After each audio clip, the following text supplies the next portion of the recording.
Hello और आज के इस बेहद दिलचस्प विश्लेषण में आपका स्वागत है। आज हम लोग एक ऐसी कहानी पर बात करने वाले हैं जो सच कहूं तो रोंगटे खड़े कर देने वाली है। ये कोई आम कहानी नहीं है। ये चरम अमीरी और एक बिल्कुल अनदेखी सच्ची प्रतिभा के बीच की एक जबरदस्त टक्कर है। एक ऐसा महाकाव्य जो हमें कीमत और असली अहमियत यानी प्राइस और वैल्यू के बीच का असली फर्क समझाता है। जरा सोचिए, जब पैसे का बहुत बड़ा अहंकार किसी की कच्ची और बेजोड़ कला से टकराता है तो क्या होता है। चलिए इस कमाल के सफर पर निकलते हैं और देखते हैं कि कैसे एक रात ने वहां मौजूद हर एक इंसान की सोच को हमेशा के लिए बदल कर रख दिया। ठीक है, तो चलिए सीधा मुद्दे पर आते हैं। क्या 10 करोड़ रुपए किसी का सम्मान और सच्ची कला खरीद सकते हैं? ये सिर्फ एक सवाल नहीं है, ये एक ऐसे विनाशकारी संकट की शुरुआत है जिसने एक बहुत बड़े अरबपति के गुरूर को हिलाकर रख दिया। हम बात कर रहे हैं एक ऐसी हाई प्रोफाइल शादी की जहां पानी की तरह करोड़ों रुपए बहाए गए थे, लेकिन फिर भी वहां की सबसे कीमती चीज उस रात गायब थी। अब सवाल यह है कि दांव पर आखिर लगा क्या था? क्या वो सिर्फ पैसा था, इज्जत थी, या फिर कुछ बहुत ही बड़ा? भाग एक अरबपति की शादी का संकट। तो कहानी कुछ यूं है। राजीव संघानिया नाम के एक अरबपति ने अपनी बेटी की शादी के लिए एक बहुत ही मशहूर सिंगर को पूरे 20 लाख रुपए में बुक किया था, लेकिन ऐन मौके पर वो सिंगर गायब हो गया। सोचिए, राजीव की इज्जत बिल्कुल दांव पर लगी थी। अब उस हॉल का नज़ारा देखिए।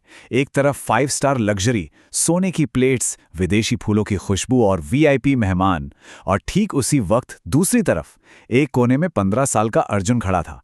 फटे हुए कपड़े, टेप से चिपकाई हुई चप्पलें और भूख से सिकुड़ता हुआ पेट। सबसे हैरान करने वाली बात तो यह है कि उस पूरी जगमगाती शोर शराबे वाली भीड़ में उस रात का सबसे अहम इंसान एक कोने में छुपकर चुपचाप बचा हुआ दाल चावल खा रहा था। भाग 2, 10 करोड़ की वो अजीब शर्त।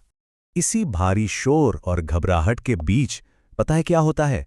अर्जुन अंधेरे कोने से बाहर आता है और हिम्मत करके राजीव से कहता है कि वो गा सकता है। अब एक फटेहाल लड़के के मुंह से यह सुनकर राजीव का पारा 7वें आसमान पर पहुंच गया। 10 करोड़ रुपए! जी हां, 10 करोड़! उसने गुस्से में सरेआम चुनौती दे डाली कि अगर इस सड़क छाप लड़के ने अपनी आवाज से सबको चुप करा दिया तो वो उसे 10 करोड़ रुपए देगा। यह सिर्फ एक रकम नहीं थी, बल्कि एक अमीर आदमी का वो अंधा अहंकार था जिसे लगता था कि बिना पैसे के किसी टैलेंट की कोई औकात नहीं होती। तो यहां सबसे दिलचस्प मोड़ आता है। अर्जुन का जवाब। उसने बहुत ही शांति से हाथ जोड़कर कहा, मुझे पैसे नहीं चाहिए साहब, मुझे बस एक मौका चाहिए।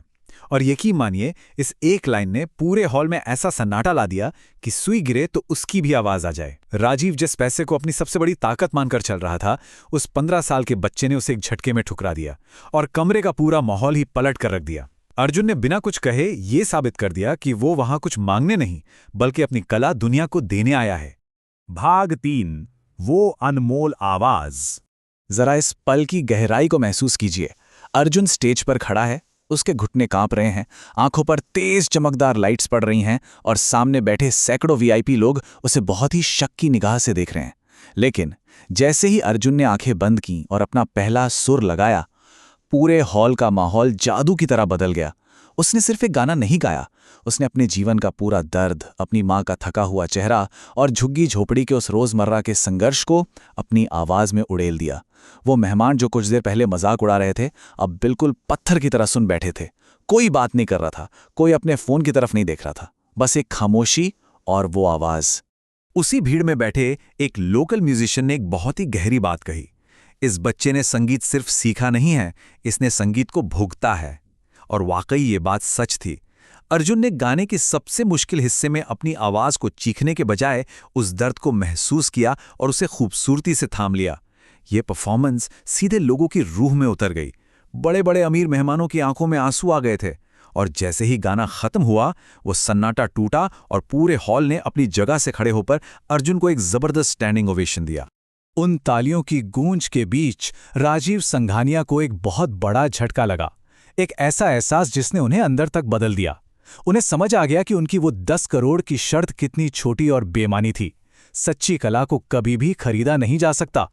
उन्होंने खुद माइक पकड़ा और सबके सामने माना कि इस लड़के का टैलेंट बिकाऊ नहीं है। और फिर राजीव ने एक बहुत ही समझदारी भरा काम किया। उन्होंने उन 10 करोड़ रुपयों को किसी सस्ते इनाम की तरह अर्जुन के मुंह पर मारने के बजाय उसकी आगे की पढ़ाई और संगीत की तालीम के लिए एक ट्रस्ट बनाकर उसमें डाल दिया। भाग 4 झुग्गी से निकलकर स्टूडियो तक का सफर। आइए देखते हैं कि आगे इस कहानी में क्या मोड़ आता है। उस जादुई रात के बाद म्यूजिक इंडस्ट्री के एक बहुत ही माने हुए दिग्गज विक्रम मल्होत्रा ने अर्जुन की जिम्मेदारी ले ली। रातों रात अर्जुन की दुनिया पलट गई। वो झुग्गी से निकलकर एक बढ़िया गेस्ट हाउस में शिफ्ट हो गया, एक बहुत ही टॉप क्लास म्यूजिक एकेडमी में उसका एडमिशन हुआ और कई हफ्तों की कड़ी मेहनत और अनुशासन के बाद आखिरकार उसे अपनी पहली स्टूडियो रिकॉर्डिंग के लिए बुलाया गया। एक वायरल स्ट्रीट सिंगर से एक नियम में बंधे स्टूडेंट बनने का यह सफर अर्जुन के लिए काफी डरावना था। क्योंकि देखिए, एक खुली लाइव स्टेज पर गाना और एक बंद ठंडे रिकॉर्डिंग स्टूडियो में गाना, इन दोनों बातों में जमीन आसमान का फर्क होता है। वो साउंड प्रूफ कांच की दीवारें और वो रिकॉर्डिंग वाली लाल बत्ती अर्जुन को बुरी तरह डरा रही थी। घबराहट के मारे उसका पहला और दूसरा टेक बिल्कुल खराब हो गया। तब विक्रम ने उसे सख्ती से टोका। उन्होंने कहा कि इस मशीन के लिए मत गाओ, अपने दिल से गाओ। ये सुनते ही अर्जुन ने गहरी सांस ली, अपने सारे डरों को किनारे किया और तीसरे टेक में एक ऐसा परफॉर्मेंस दिया जिसने स्टूडियो में बैठे हर एक इंसान की बोलती बंद कर दी, बिल्कुल बेदाग। इस मुश्किल स्टूडियो ऑडिशन को पार करने के बाद उसी शाम अर्जुन के फोन की घंटी बजती है। फोन लाइन के दूसरी तरफ राजीव संगानिया थे। उन्होंने बस एक ही बात कही, अब कहानी शुरू हुई है बेटा। ये वो पल था जब अर्जुन ने एक गहरी राहत की सांस ली और आसमान की तरफ देखा। पहली बार उसे अपनी इस नई दुनिया से, अपने आने वाले कल से कोई डर नहीं लग रहा था। ये उसकी जिंदगी की एक असली शुरुआत थी। भाग 5 माइक को आगे बढ़ाना। अब हम कहानी में 1 साल आगे चलते हैं। 1 साल बाद रेडियो पर एक नई आवाज पूरी तरह से छा चुकी थी। बिना किसी फैंसी नाम या किसी बड़े पीआर कैंपेन के बस एक नया सिंगर कहकर वो गाने बजने लगे। और यकीन मानिए, ये आवाज एक बहुत बड़ा सेंसेशन बन गई। चाय की टपरियों से लेकर ऑटो रिक्शा तक हर जगह लोग अपना काम रोककर बस इस आवाज को सुन रहे थे। इस आवाज में कोई बनावटीपन नहीं था, बस एकदम कच्ची सच्चाई थी। और ये इस बात का पक्का सबूत है कि जब टैलेंट इतना असली और अनफिल्टर्ड होता है तो वो हर इंसान के दिल को छू ही लेता है। और ये हमें बिल्कुल साफ तौर पर दिखाता है कि वक्त का पहिया कैसे घूमता है।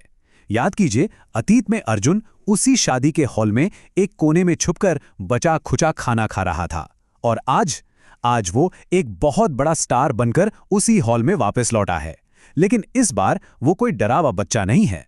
वो पूरे आत्मविश्वास के साथ वहां पहुंचा है, अपनी कला को दुनिया के साथ बांटने के एक साफ मकसद के साथ। हॉल में अंदर जाते ही अर्जुन की नजर एक ऐसी चीज पर पड़ती है जो उसे झकझोर कर रख देती है। किचन के पास एक और बच्चा खड़ा था, भूखा, शांत और बिल्कुल अकेला, ठीक वैसे ही जैसे 1 साल पहले अर्जुन खुद वहां खड़ा था। यह अर्जुन के लिए एक बेहद इमोशनल पल था। उस गुमनाम से बच्चे में अर्जुन को अपना ही बीता हुआ कल नजर आ रहा था, एक और अनदेखी प्रतिभा जो शायद बस इस इंतजार में थी कि कोई तो उसे पहचाने। और फिर अर्जुन ने वो किया जो बहुत ही कम लोग अपनी कामयाबी के शिखर पर पहुंचकर कर पाते हैं। वो अपनी परफॉर्मेंस बीच में रोकता है, स्टेज से नीचे उतरता है और सीधे उस लड़के और वहां मौजूद बाकी गरीब बच्चों के पास जाकर अपना माइक आगे बढ़ा देता है और मुस्कुराकर पूछता है, कौन गाना चाहता है। अर्जुन ने अपने हिस्से की उस शानदार कामयाबी को सिर्फ खुद तक रोककर नहीं रखा, उसने उस मौके को आगे बढ़ा दिया। उसने ये तय किया कि जो मंच उसे मिला है वो अब किसी और की कहानी की पहली सीढ़ी बने।